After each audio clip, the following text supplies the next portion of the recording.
I'm still recuperating dahil syempre hindi biro din naman yung aksidenteng nangyari sa atin. It was a simple, pure accident. And God saved my life. Nilinaw rin ni Jolo ang mga espekulasyong lumalabas tungkol sa aksidente. Ito nga yung masama eh. Hinahaluan pa ng... Bakit ko naman gagawin yun? Diba? Ang pamilya ko nandyan. Sa love life ko, nandyan naman si Jody. Wala kaming problema ni Jody. Dahil araw-araw siya nasa ospital. Ikalawa, kahit may trabaho siya, talagang pinipilit pa rin niya magpunta. So, what for? Bakit sinasabi nilang pati love life? I'm really happy right now.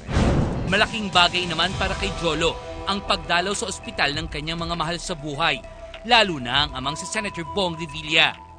Bilang anak, iba yun eh. Yun yung may hiling mo na saan makita ko yung tatay ko. Dahil hindi ko alam eh, mabubuhay ba ako? Alam mo, doon ko nakikita yung bond between a father and a son. Kasi nakita mo bumilis yung recovery niya. Sa pinagdadaanan ng pamilya Revilla, mas lalo raw silang tumatatag at nagiging buo. May nag-solid kami. And of course, yun sa amin naman ni Jody, no questions asked doon. No questions asked. At mas lalong tumatag, mas lalong tumibay.